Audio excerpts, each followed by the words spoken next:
This is our Ag Leader InCommand Go 10-inch. It is connected to a SteadySteer and a steer command running a 7500 GPS up on the roof for the antenna.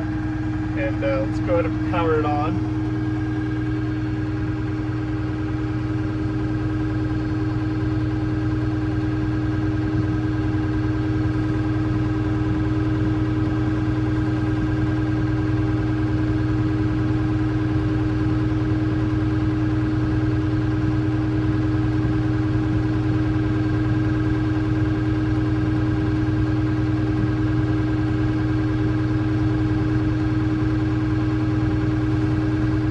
To the steering.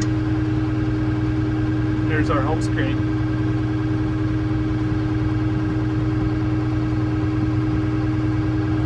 Since we just did boot up, we're waiting on a GPS fix. And now you can see the light came on for the SteadySteer. So there our steering lit up.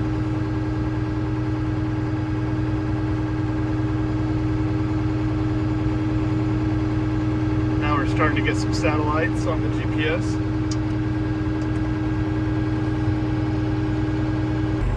So we're going to show how to make the configuration that we're running, or how to change the configuration that we're running right now with our tractor and disc mower. Go to the upper left and go to setup. And that's where our tractor and disc mower are in there now under the tillage configuration. But under GPS and guidance, under steer command SteadySteer, that's where our vehicle is. So we'll go to this, and this is where we plug in our vehicle offsets. So we're running a front wheel steer tractor. The make is custom, simply because this tractor is not listed under John Deere, so we have to make our own. If you go to John Deere, you can choose from those options if that's a model that you are installing on. But we are using a tractor that isn't listed, so we chose custom, and then Deere and 4455 is the model. And then under antenna, we just plug in where that antenna is mounted on the roof. We're 8 inches in front of the axle. We're 0 inches to the right or left. It's right in the middle of the tractor. And we're 117.5 inches up off the ground. And then our hitch, we're using a side mount disc mower that's just hooked onto the rear lift arms. The back of those rear lift arms, including the quick hitch on the 3-point, is 44 inches back from the rear axle. And then our wheelbase is 107 inches. So the important things here is where the antenna is mounted on the tractor, and then the type of hitch you're using, plus where that hitch is away from the rear axle. All this goes into the calculation of how that tractor steers going through the field to stay on a straight track or a smart path, whatever type of guidance line you're using.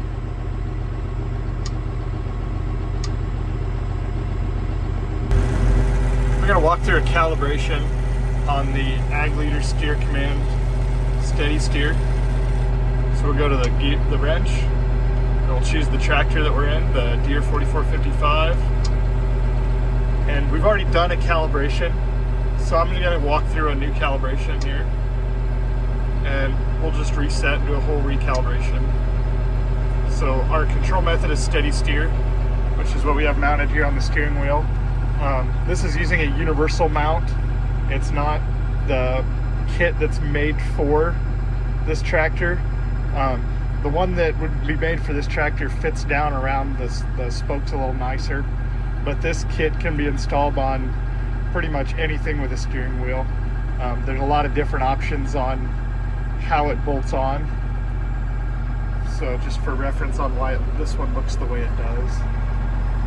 So we'll leave it as SteadySteer. And those are our offsets that we programmed in earlier for where the actual antenna is mounted, and the wheelbase of the tractor. This is where the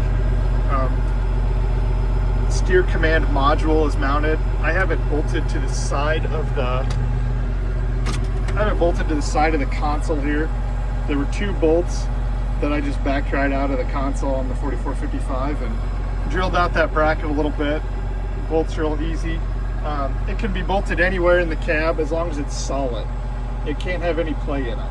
So anywhere you want to put it, that it just doesn't move. The gyros in it need to be able to roll with the tractor.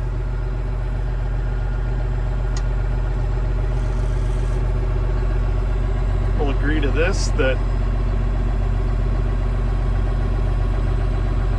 the system will steer when the red hands are on. So we'll test kick out. So we'll try it here. Seems easy enough. We'll try it higher. A lot harder to kick out. Maybe we'll put it back down here. Alright. So we'll steer the tractor all the way to the right. We'll press next. All the way to the left.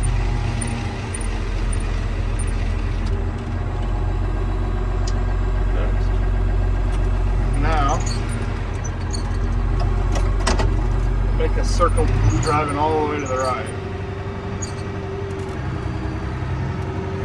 Make sure you're driving fast enough for it there. It wants to be over 2 miles an hour.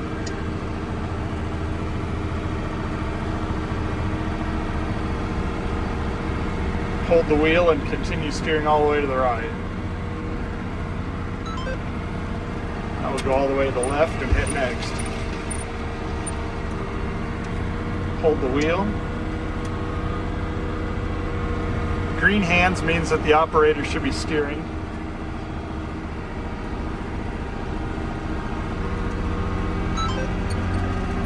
Got that done, we'll agree. Okay, SCM orientation calibration 1 of 4. So we're going to find some flat level ground. It's not going to be the flattest or the levelest in this hayfield we just got done with, but we'll find the best we can here.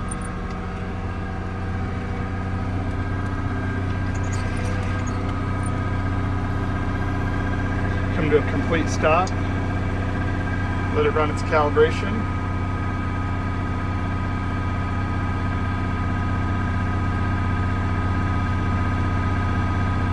Now we'll turn it around and go the exact opposite direction, right where we were sitting.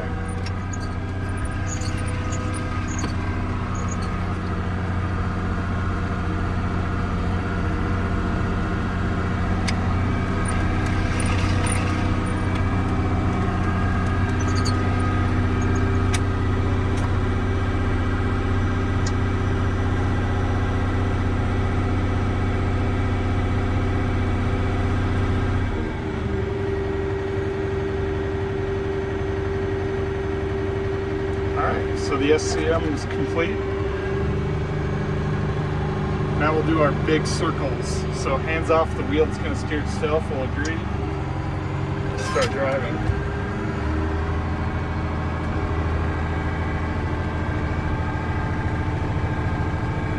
This process, you don't have to be flat or level. Obviously we're doing it on a hill here. Several calibrations I've done like this have been in similar situations. Here in southern Iowa, there's really not a lot of flat level ground to use, so.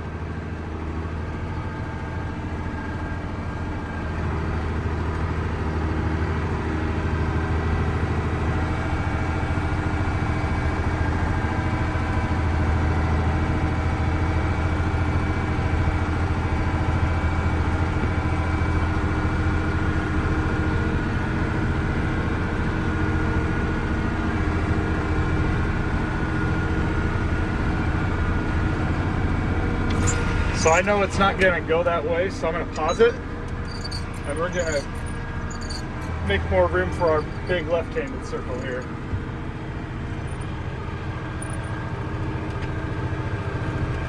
So now we'll hit resume.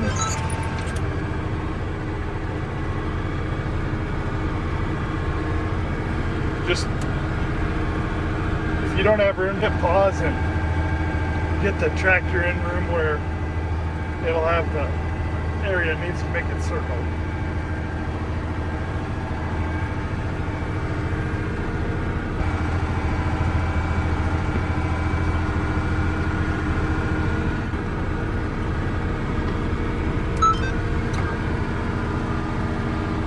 calibration successful. So there, we just engaged auto steer. It'll show 2 black arrows, and then once it gets green, it's on track, and it's fully acquired the line. And then this button to the left that's lit up green, that's our documentation or our coverage map, that we're actually telling the screen that we have the implement on the ground and it's working. So here where we're done, we'll turn it off and it'll quit recording. And since we're using SmartPath makes the guidance line for the next pass off the pass we just did with the coverage. And then I clicked the button here, again, that just disengaged auto steer so I didn't have to fight the wheel to get it turned off. It's just so simple to turn it off while you're there, because you're already there turning on coverage. If you're using a drawn implement or something that you would be running a lot every day, you'd probably want to look into putting an implement switch on your implement so that when you pull that hydraulic lever to raise and lower, it would automatically turn off and on that coverage.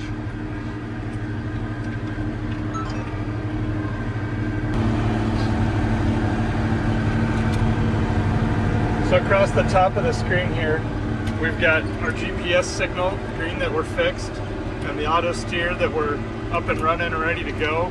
Not necessarily that we're steering, that's down here in the corner, but that's the auto steer that the SteadySteer is present and working. And then to the right is the Wi-Fi signal. We're currently disconnected, so it's got to cross through it. And then the next over is cellular. So Ag Leader offers their own cellular modem that just bolts right onto the back of the screen here and plugs in. And they would give you an antenna sticking up that you could hook that into whatever cell provider that you want, that would automatically upload this data to Agfinity, which is the next logo over, is Ag Leader's cloud platform of Agfinity. So when we're hooked in through cellular and Agfinity, that provides additional features through Ag Leader, whether we're sharing data to another tractor running the same operation or sprayer in the field, or if we're using that Agfinity to automatically upload to the cloud, or if you want your dealer to come in and remote view that screen if you're having an issue, would be the main reasons why you want a cellular device with Agfinity. Or else if we do have it hooked on through cellular, we can use that to bring in N-trip signal for RTK.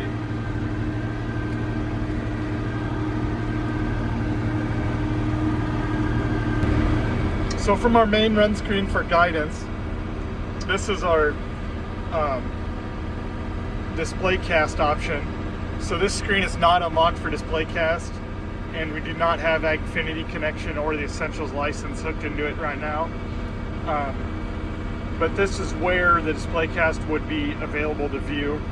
That's where we are sharing automatically to another implement in the same field and actually casting back and forth where we are in our coverage maps being shared. This is the marks section. If we had something in the field that we wanted to mark, we would then use this to mark it.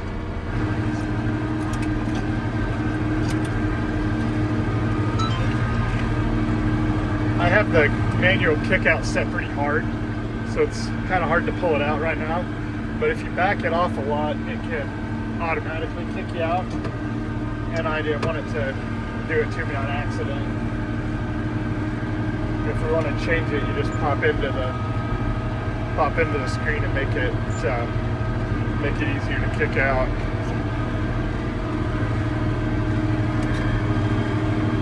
So if we think it kicks out too hard, just go into settings and SteadySteer, recalibrate, and you can just choose the steering knockout. You can just back it down and it'll kick out easier.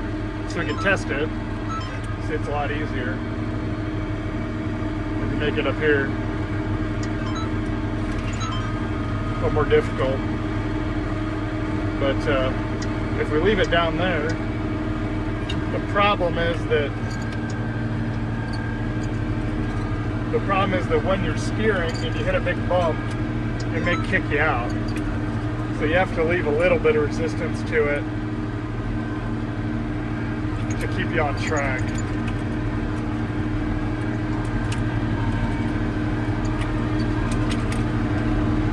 Let's see how it does on a really tight corner.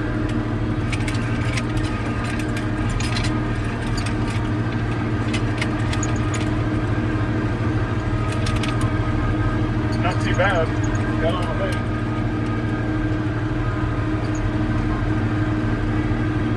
So now you can see how easy it'll kick out. So this is the boundary section. You could use this to drive a new boundary or drive topography or put in your headlands. I'm not using any of that to mow my hay field. When you do have a boundary in here, that's when you could use turn path with an unlock for turn path. Turn path works really well with this straight guidance line. What it does is it turns you around at the end of the field automatically.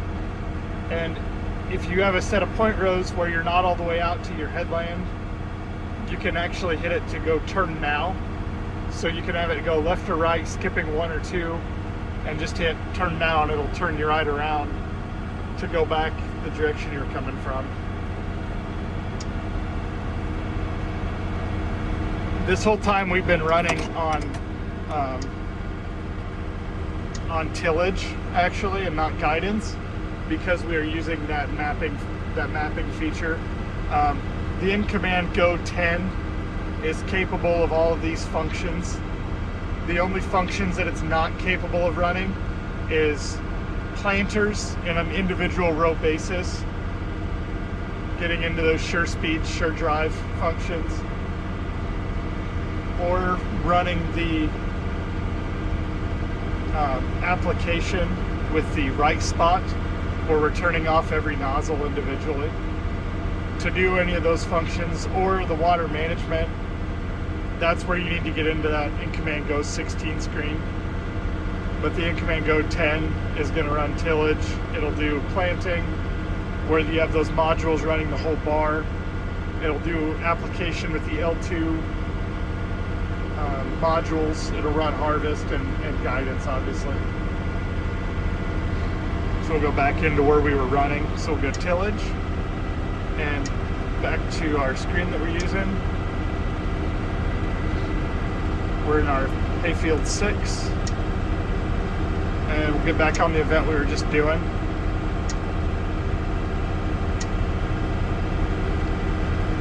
Bring right back up the map we were just using here.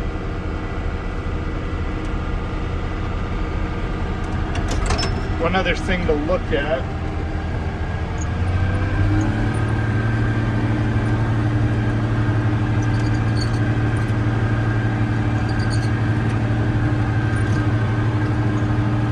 So when we're operating on steering and we decide that we're steering too far to the left, we can nudge. So I have it set to a 6-inch nudge, it just moves it over. Make sure that we cover everything that we want to cover. You can do a big nudge or a small nudge, and those nudges can be changed here through the gear, through the wrench. You just modify those. Small increment or large increment. Say we want it to be 12 inches and we want that large increment to be even bigger yet. Where we're running a small disc mower here, it's not the end of the world to have small nudges. So that's the way I prefer it to be now. I believe from factory those are set to 30 inches for small and 60 inches for large increments.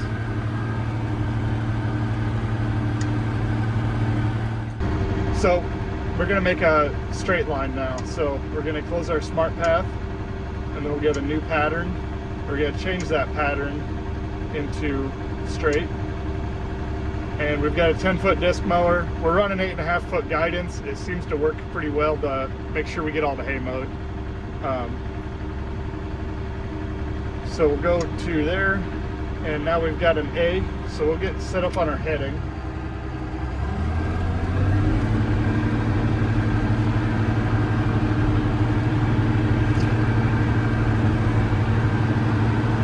set our A, just drive a little bit. Set B.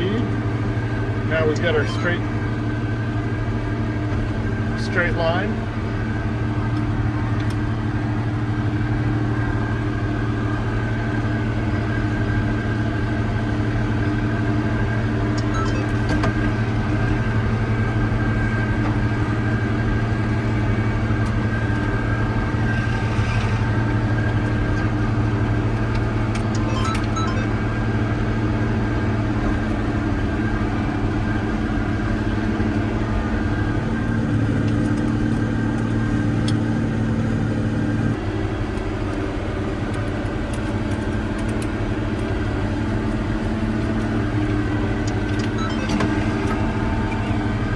One thing I like about the straight line is that we did a spot over there with straight. Now you pop over here, you see how that line is moving with us. So if we want to start a whole new area, we can just move over and get on that line. And then we know that this line will line up exactly with the one that we made further north of us.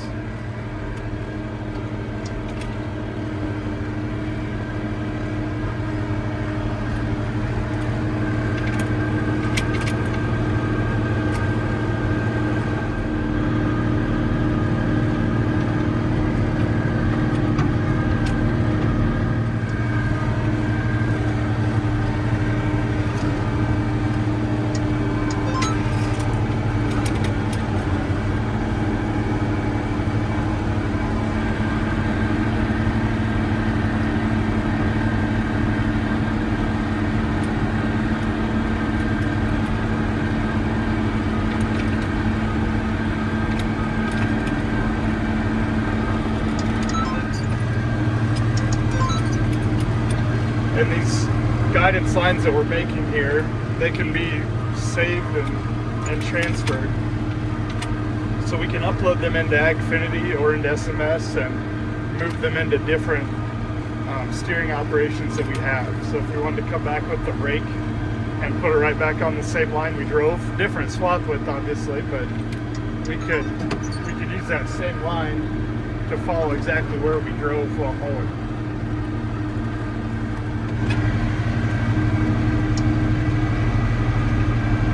Turn off that overlap when we're turning around so that we're not running up our acre counter too much. I really like the acre counter doing any type of work just so we know how much we did. You know, when we're mowing hay like this, it's real easy to know. We get done here and it'll say we mowed 30 acres, and when we get all the hay baled, then we know exactly what our yield is. Good documentation moving forward. Put that data into Agfinity or into SMS, and then we can keep those records for how much we mowed and the date that it was done, the cutting we took, and those records don't go away. So looking years down the road, we could understand our production based on harvest date.